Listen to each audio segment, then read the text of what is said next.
Thank you. Anyone else that has their pen?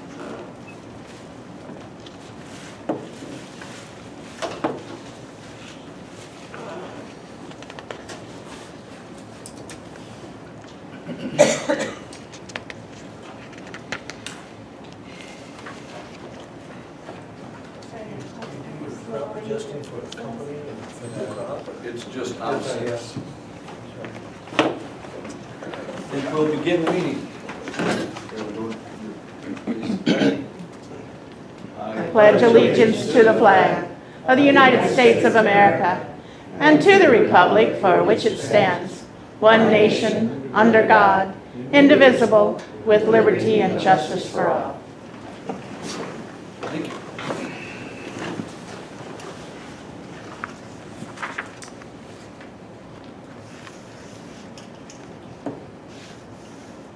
I assume you've all had an opportunity to look at the agenda. I would need a motion to approve the agenda. I'll make a motion to approve the agenda. I'll second it.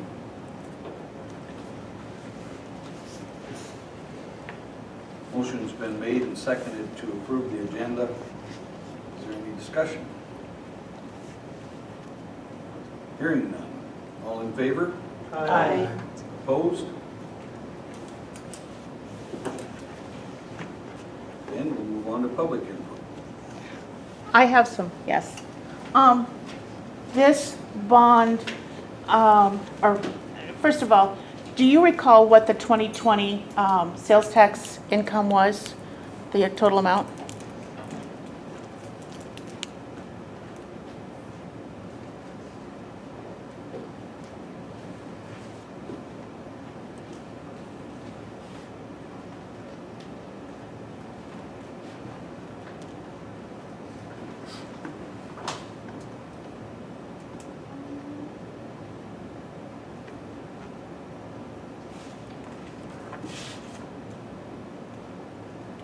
I think it was, hang on one second, sorry.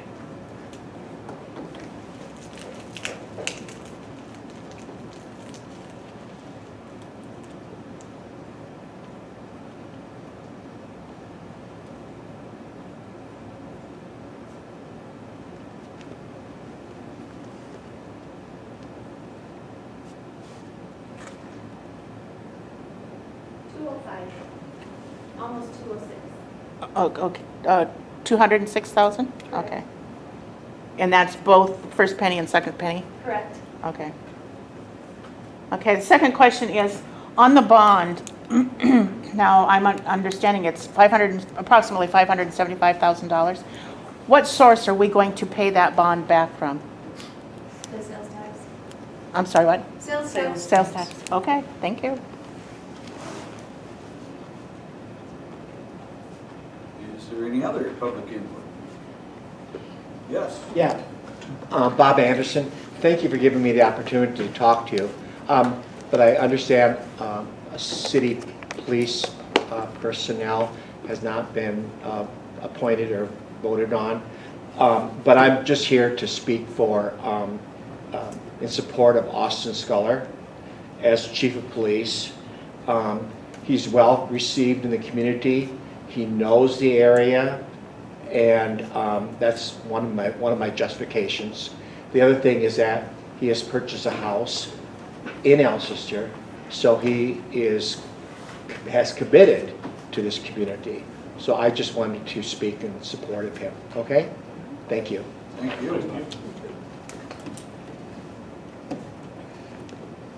Is there any other public input?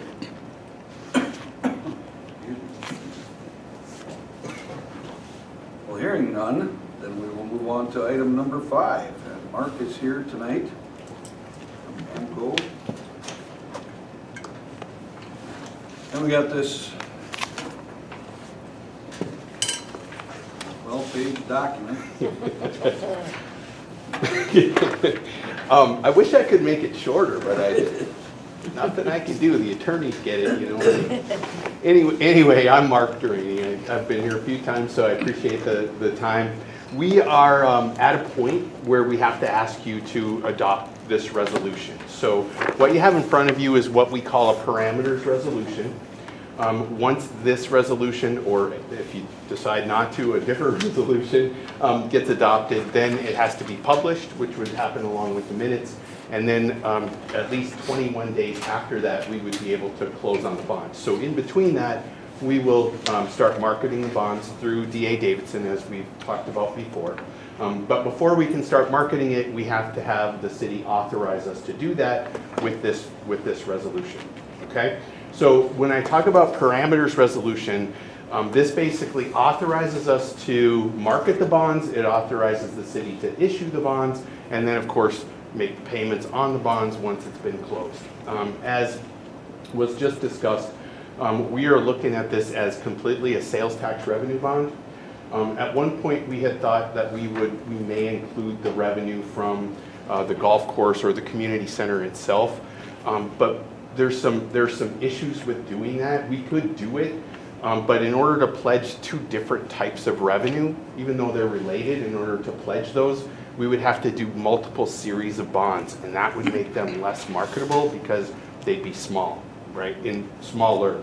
It's already kind of a small bond in the grand scheme of things. I know it's not small to you guys, but it's small in the scheme of the bond market. So if we cut it up in order to pledge other revenue, it might make them not very marketable. And then we knew that there's over $200,000 on pretty much an annual basis in revenue, and there's just one other obligation that's pledged or that has that sales tax pledge. It will work just fine. So that's what we're recommending at this point. So this is a sales tax or a resolution to authorize the issuance of a sales tax revenue bond.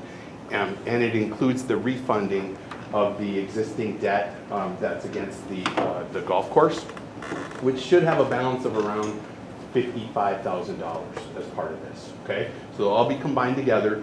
Just to be clear, we're not stretching, so this would be most likely a 20-year bond, but there's not that long a term left on the $55,000. We are not stretching that out 55 or to 20 years, okay? That would not be a good idea. But so the way that we'll structure the bond is that the early payments on the bond will actually incorporate the extra amount that comes from that $55,000. And then after that's done, the actual annual payments will decrease. So it's not being stretched out at all. Overall, we're looking at, it'll probably come out to around somewhere between $20,000, $30,000 a year.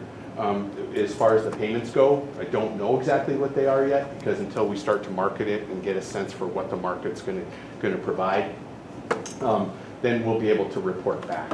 But this sets parameters. We put a parameter in here for the interest rate at 3.5%. Honestly, I think that's going to be way above what we're going to be able to do.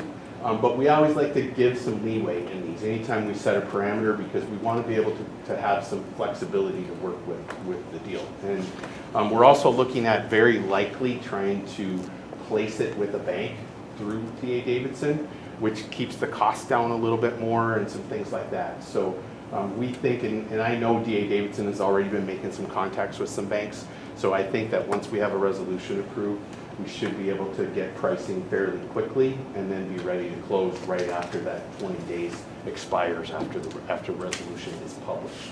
So it's after it's published, not after the resolution is approved. So, and I don't know what the publication timeline is. We'll figure that out afterwards. But it usually takes, I suppose, about a week in order for that to happen. So we'll be looking at somewhere near a month before we'd be able to close on the bonds. Okay, does that make sense? Okay. We also put an upper parameter on the maximum dollar amount of the bonds in this resolution at $640,000. Now someone will look at that and go, whoa, it shouldn't be that much. The early estimates that we've had go more like somewhere between $575 and $594.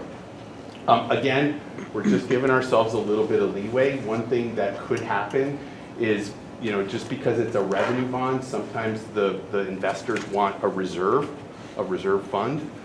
We're going to market it without one, but if a bank or someone comes back and says, hey, we'll give you a really low interest rate, but we want a reserve fund, then we would build that reserve fund into the bond, fund it through the bond, and then the size is going to go up. but it won't come out, that reserve wouldn't come out of, directly out of your funds. Does that make sense?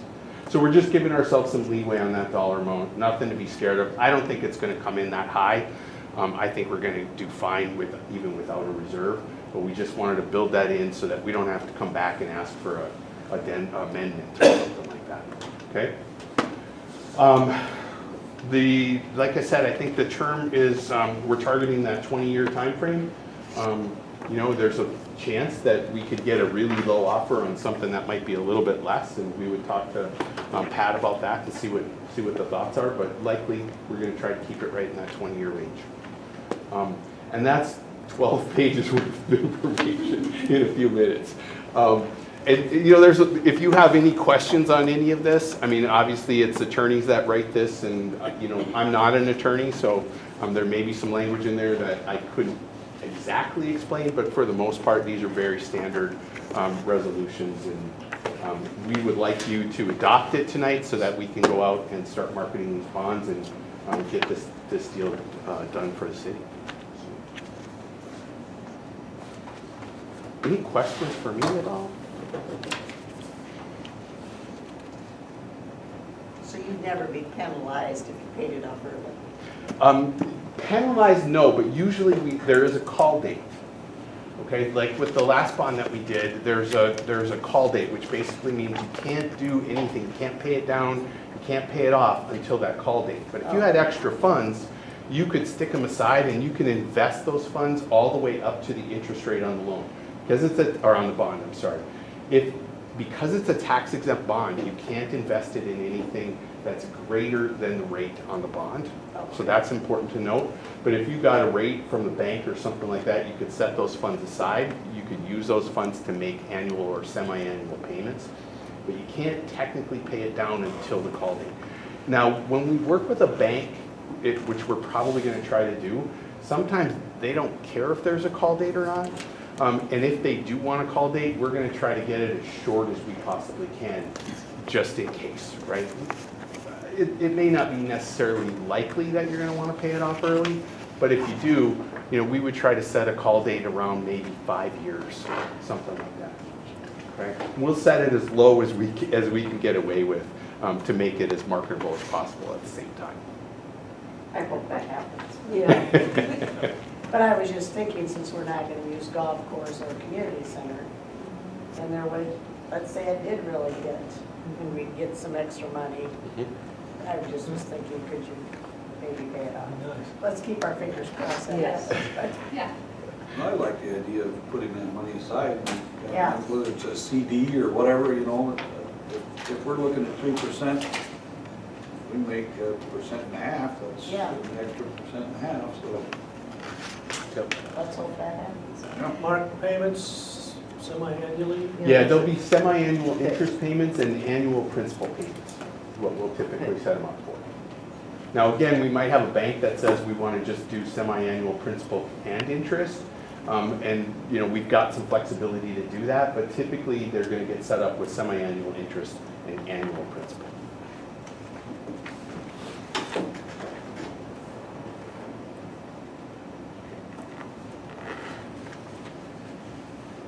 Any other questions or concerns? Well, I got a question, but it would be directed, I think, towards you. Because I just got a question in general point of view, I think a lot about the last week or two, and since I got on board.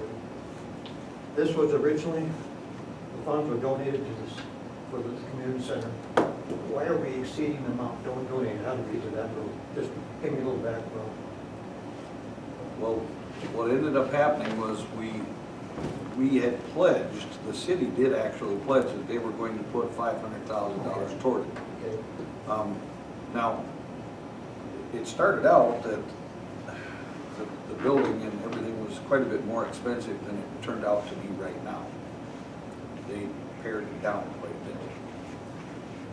But I guess that's my best answer. It was originally intended that we put about $500,000 into So it. if we were gonna accept the donation, we were obligated to spend $500,000 to receive it. Pretty much, yeah. The theory behind that is, the money that has been pledged is building the community center side. The city is getting a new golf clubhouse for $500,000. That's the thought process behind that. The other thing I thought about, if it's a community center, we're asking just the town of Alcester to support it. But the community goes beyond the town of Alcester. And when I thought of that, I thought of the swimming pool we put in years ago before any of you guys probably remember. And they had a fundraising there where they would buy cattle. And every farmer would feed cattle that time, they'd bring a young calf out, and they refed a calf, a lot of farmers did. And we marketed it, and they got the difference that way. So this is a community center, but only the people of Alcester are obligated to pay for it, looks like to me. That'll make sense. Good point.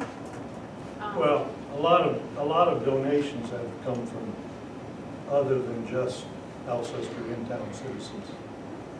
What is that number? We have sent 3 different mailers out. Basically, it's anyone that has a tie to Alcester, so it could have been people that graduated from Alcester, but that don't live here any longer. It could be family members that the one part of the family lived here, but maybe that family member is no longer living and we went to heirs. So it's anyone that has had a connection to Alcester. The other concern I have is there's a lot of people in this community that are probably on fixed incomes, probably don't utilize it very much, and they're to be obligated, their taxes to be higher, and that they have a fixed income, probably living in Social Security in a town like this. That could concern me. The only taxes that will be higher will be those that the purchases they make. Okay, because it's about the sales. Sales tax, yeah. But then Property again, taxes, that will go up. and then the other thing I looked at was priorities. If we're gonna have a bond for 500,000, what I've learned and I've seen is what our streets need. We did a little work this year, I wouldn't look at it, it looks okay, but it was just, it's a short-term fix is all. I think if we're gonna have a bond, we need to be looking at long-term fixes on the infrastructure, the streets, Sure. and benefit the city that way. Then I had some people say to me, what about our swimming pool? You know, are we gonna do something with that, you know? There's concerns with that too. Sure. So, If I may ask a question on this.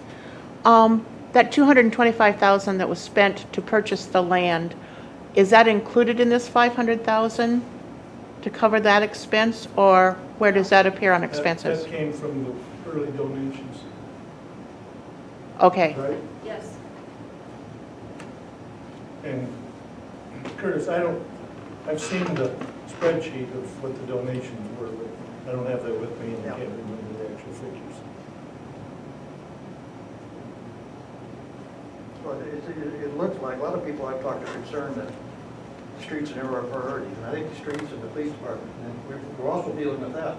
We're talking about we may have to have a third policeman eventually. That's where we're at. And that's got to be funded somehow. Sure.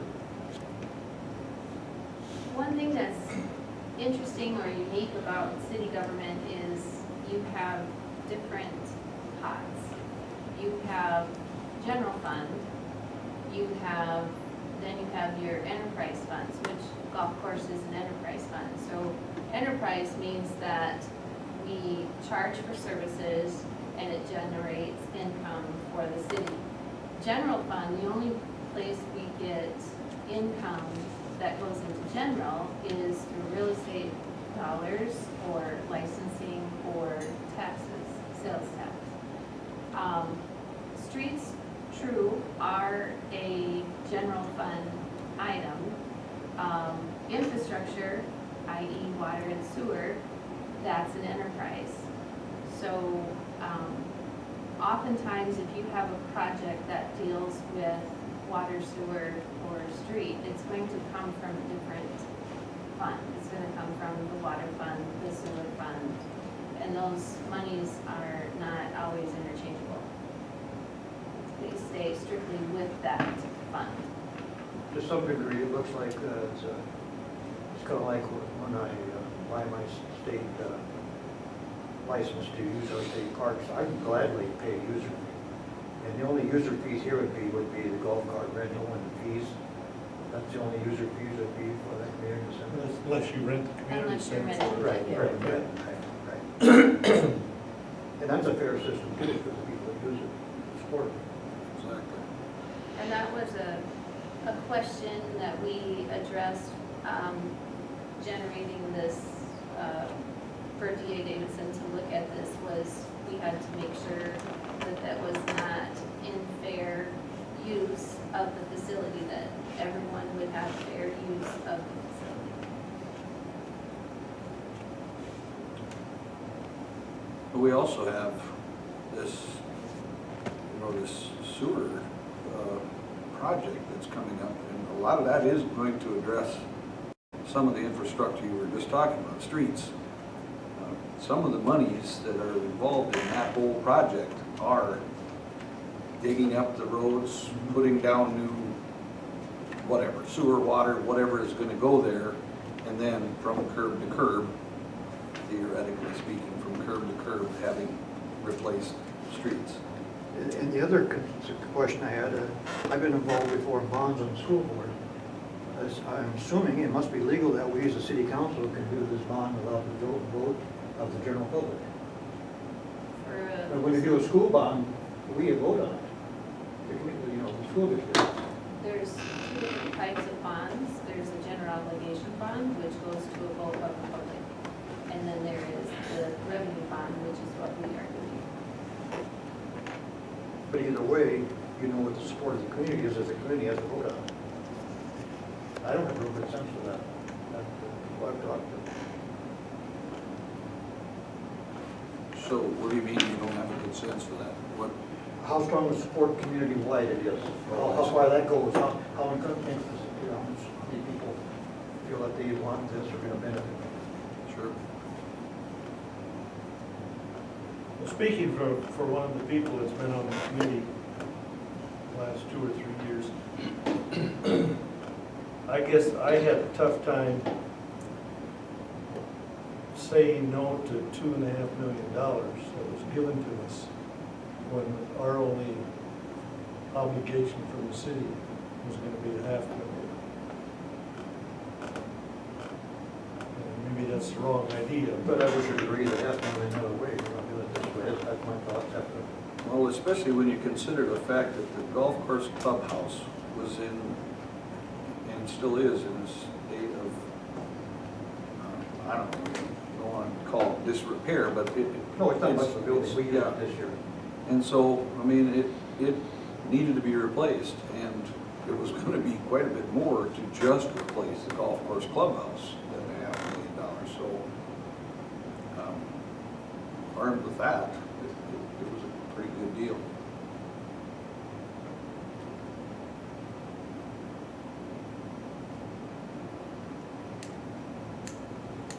But I agree. There are plenty of places for money to go. The pool, water tower, any, pick any number of different things. Sewer. This seems like more like, I wouldn't call it extravagant, but not a necessity like you put streets, police, Yeah. those kind of things. I would prioritize it that high. That's just my opinion.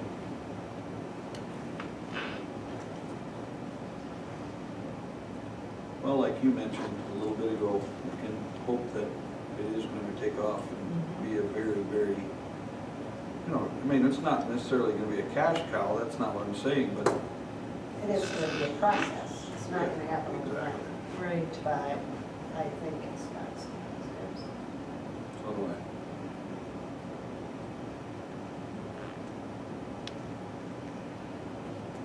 I. I still remember back when I used to do daycare in my home, and I babysat families who had come to town. And they said they would have not come to Alcester if it did not have a golf course or a swimming pool. Like I said, the whole community did support quite full Yeah. outside of the city limits. So I think it's things like that that are going to bring people to town. Yeah, I know the streets is an issue, I know that too, but we still got to promote things that people see. I've heard such, progressive. I've heard such positive comments on the whole complex from the community center way up to the ball fields. People can't believe what this town has done, and I'm proud of that. And I hope that can continue. That with the school and everything over there, it's attractive, it is. And everything is a draw, like you said, golf course, swimming pool, and this thing could turn out to be quite a draw. Be interesting to see how many people move in, people build houses. It's hard to say.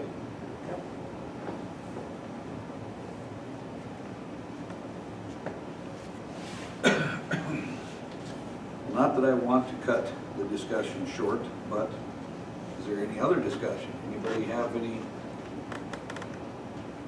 feedback from constituents, etc.?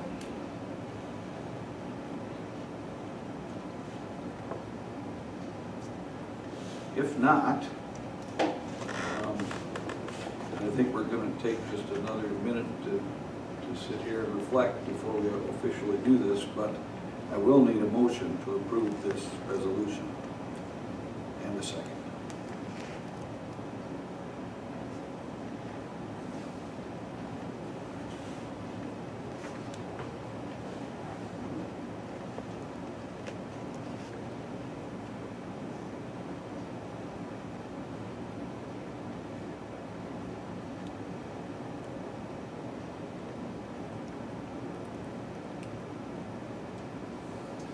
I will make a motion to approve the resolution number 2021-10, resolution to relating to sales tax revenue and refunding bonds.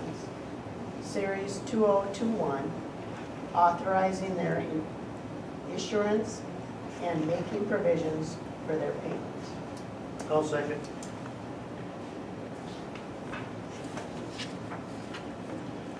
Excuse me. Motion's been made and seconded to approve the resolution number 2021-10, resolution to relating to sales tax revenue and refunding bonds, Series 2021, authorizing their issuance and making provisions for their payment. Is there any other discussion at this time?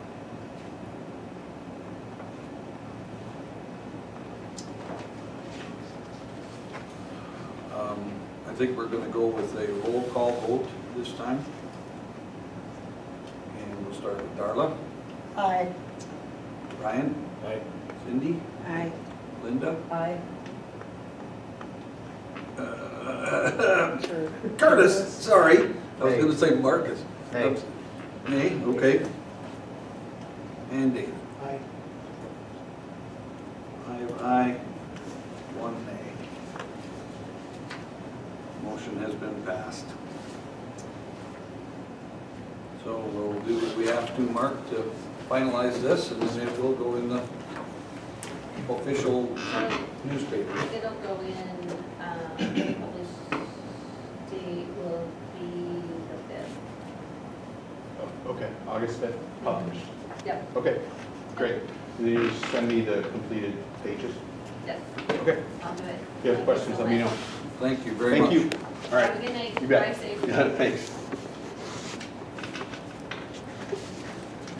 Well, excuse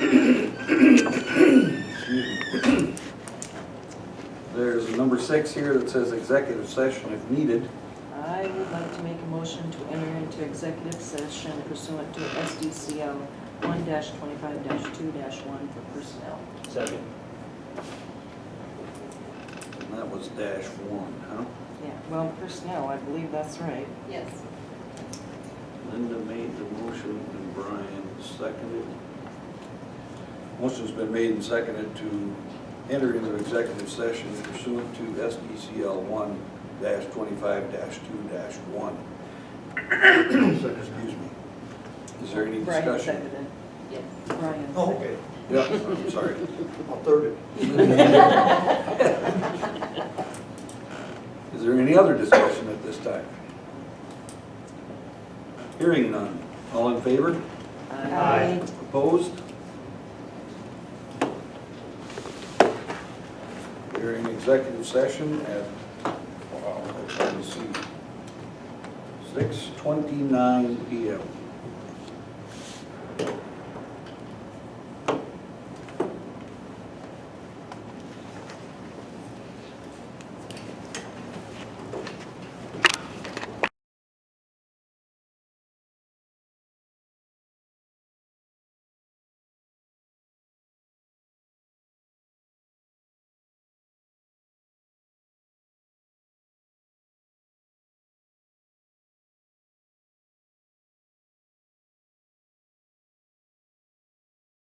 He was here at 7:30. Yeah. I think he was out a little before that. Well, then he runs tender trucks for Pete's all fertilizer season yet. He does? Yeah. Really? He does. He works like 60 hours a week for fertilizer. 6:56 PM, we are out of executive session. And the only thing that's left is item number 7. I'll make a motion to adjourn the meeting. Second. Everybody says. Flip a coin. I'll second. Motion has been made and seconded to adjourn the meeting. Is there any discussion? Hearing none. All in favor? Aye. Opposed? And 6:57 PM. Thank you, Dan. Thank you. Thank you. And Yeah. Is that okay?